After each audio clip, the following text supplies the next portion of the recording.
Hello, everybody. Uh, I hope everybody's feeling well and doing okay. I think it's a little harder to be stuck inside and things like that when it's nice and beautiful out now. It's getting a little hotter. Uh, I wanted to start out today again with stories of when I was young. And I grew up in the 50's.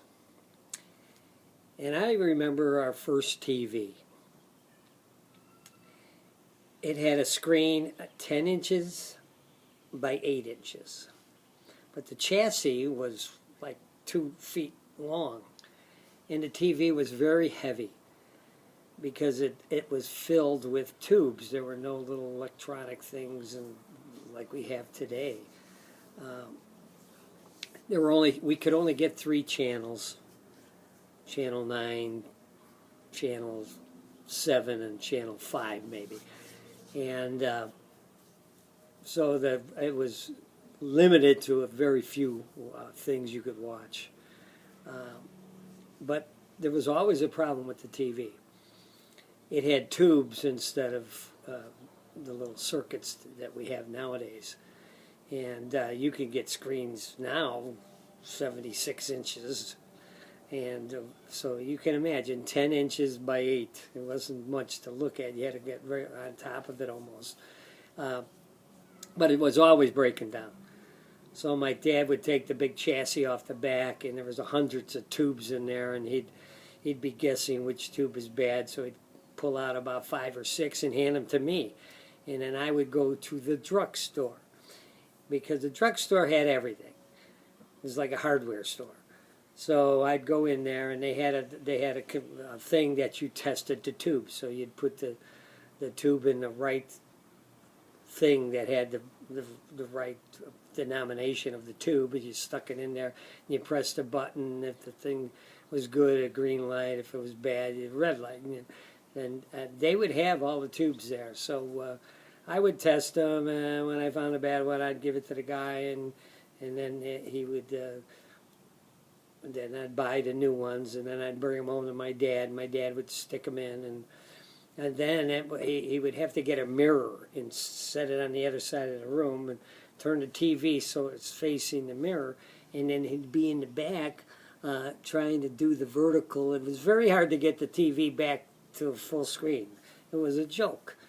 So that's things we had to put up with. The next big thing that we got, everybody was excited. We got a telephone. One phone. There was no dial or anything. It was just a plain phone. Big. Big. It was a big phone.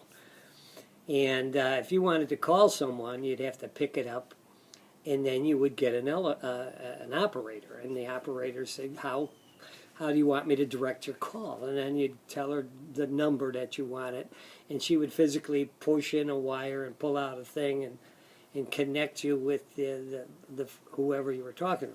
There was one problem, though. We had a party line, so someone else had the same line we did.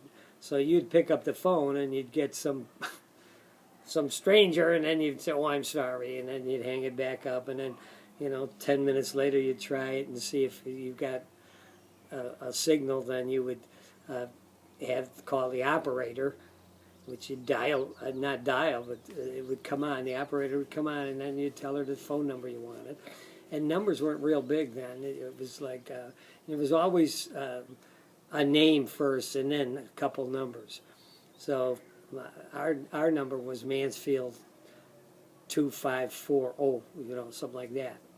So, and that's who you'd say when you called somebody else.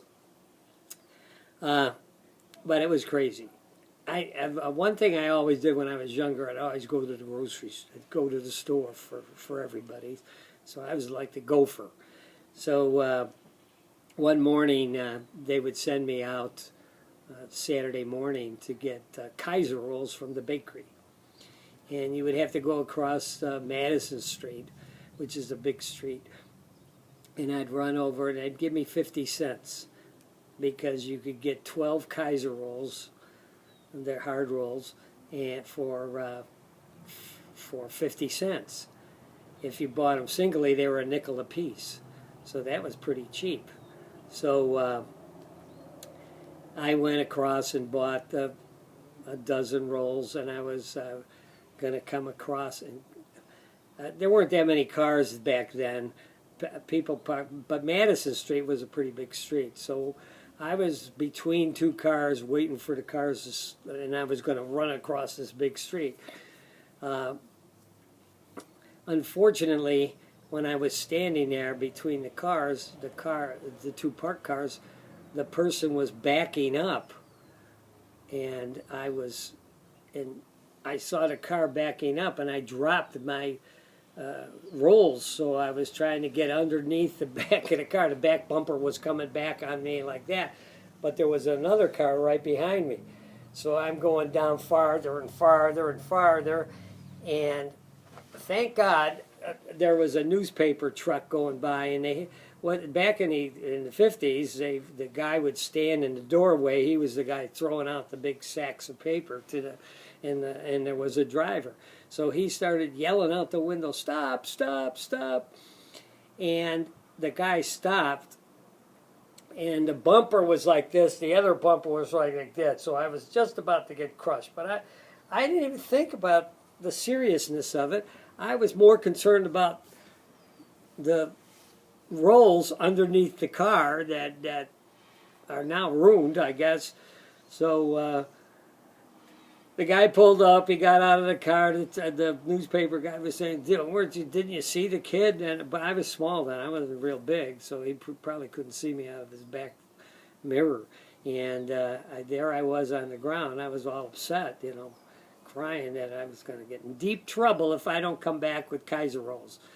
So the guy says, "Are you all right and everything's okay?" Yeah. So he gave me $1, and he said, "Here, go buy some more rolls and take them home. But don't go running between cars when you're leaving the street."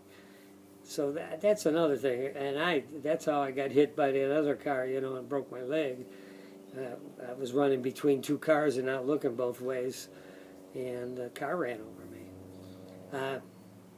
Getting back to the phones, though, and I had 4 sisters and an older brother, and a younger brother. He didn't care about phones then, but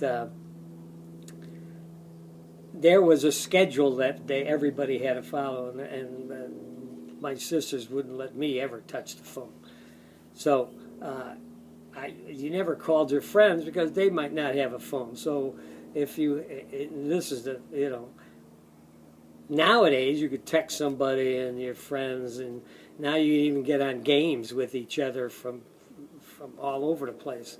So, but if we wanted to play or go out and goof off with your friends, you would have to go over to their house and actually ring the doorbell and say, can Danny or Petey or whoever or Sally come out and play? And that was one thing that I thought was pretty cool, because you really got face to face. You'd have to see their parents; they would know you, and people would know each other much.